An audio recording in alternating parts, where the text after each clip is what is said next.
ഇന്നത്തെ ലോകത്ത് മാർക്കും സർട്ടിഫിക്കറ്റും മാത്രം മതി എന്ന് നിങ്ങൾ ഇനിയും വിശ്വസിക്കുന്നുണ്ടോ? സത്യത്തിൽ ജീവിതത്തിൽ വിജയിക്കാൻ സ്കിൽസാണ് കൂടുതൽ പ്രധാനപ്പെട്ടത്. എഐയും കോഡിംഗും പഠിക്കുന്നത് നല്ലതാണ്, പക്ഷേ അതിനേക്കാൾ പ്രാധാന്യമുള്ള ചില അടിസ്ഥാന കഴിവുകൾ ഓരോ സ്കൂൾ വിദ്യാർത്ഥിയും വളർത്തിയെടുക്കണം. ഈ അവധിക്കാലത്ത് കുട്ടികൾ നിർബന്ധമായും പഠിക്കേണ്ട 4 പ്രധാന സ്കിൽസ് ഇതാ. ആദ്യത്തേത് സാമ്പത്തിക സാക്ഷരത, ഫൈനാൻഷ്യൽ ലിറ്ററസി. പണത്തിന്റെ മൂല്യം അറിയാത്ത കുട്ടികൾക്ക് ഭാവിയിൽ സാമ്പത്തിക പ്രശ്നങ്ങൾ നേരിടാൻ സാധ്യത കൂടുതലാണ്. ചെറുപ്പത്തിൽ തന്നെ സേവിംഗ്, ബജറ്റിംഗ്, ചെലവ് നിയന്ത്രണം ഇവയെക്കുറിച്ച് പഠിപ്പിക്കുക. വീട്ടിലെ ചെറിയ ചെലവുകൾ പോലും കുട്ടികളുമായി ചർച്ച ചെയ്യുക.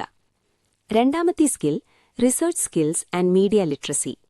ഇന്ന് ഓരോ കുട്ടിയുടെയും കയ്യിൽ മൊബൈലുണ്ട്, പക്ഷേ അവർ കാണുന്നത് ശരിയായ വിവരമാണോ എന്ന് തിരിച്ചറിയാൻ കഴിയുന്നില്ല. Fake news, AI generated content ഇവയെ തിരിച്ചറിയാൻ കുട്ടികളെ പഠിപ്പിക്കണം. ഒരു വിവരം കണ്ടാൽ അതെങ്ങനെ വെരിഫൈ ചെയ്യാമെന്ന് പഠിപ്പിക്കുക. മൂന്നാമത്തെ സ്കിൽ ലീഡർഷിപ്പ് സ്കിൽസ്. ജീവിതത്തിൽ വിജയിക്കാൻ ഒറ്റയ്ക്ക് മാത്രം പോരാ, ടീമായി പ്രവർത്തിക്കാൻ അറിയണം.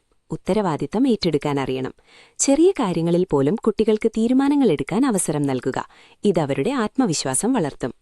നാലാമത്തെ സ്കിൽ ക്രിയേറ്റീവ് എക്സ്പ്രഷൻ. പഠനത്തോടൊപ്പം കല, സ്പോർട്സ്, എഴുത്ത്, സംഗീതം ഏതു രൂപത്തിലായാലും കുട്ടികൾക്ക് സ്വയം പ്രകടിപ്പിക്കാൻ അവസരം നൽകണം. ഇതവരുടെ മാനസികാരോഗ്യത്തിന് വളരെ പ്രധാനമാണ്. സ്ട്രെസ് കുറയ്ക്കാനും കോൺഫിഡൻസ് കൂട്ടാനും ഇത് സഹായിക്കും. പരീക്ഷകൾ കഴിഞ്ഞ അവധിക്കാലം വെറുതെ കളയാതെ ഈ 4 സ്കിൽസ് പഠിക്കാൻ കുട്ടികളെ പ്രേരിപ്പിക്കുക. ഇതവരുടെ കരിയറിനേക്കാൾ കൂടുതൽ ജീവിതത്തെ തന്നെ മാറ്റും. നിങ്ങളുടെ കുട്ടിക്ക് ഏത് സ്കില്ലാണ് കൂടുതൽ താൽപ്പര്യം? അത് കമന്റിൽ എഴുതൂ. ശരിയായ സ്കിൽ തിരഞ്ഞെടുക്കാൻ ഇൻസൈറ്റ് 360 വഴി ഗൈഡൻസ് ലഭിക്കും.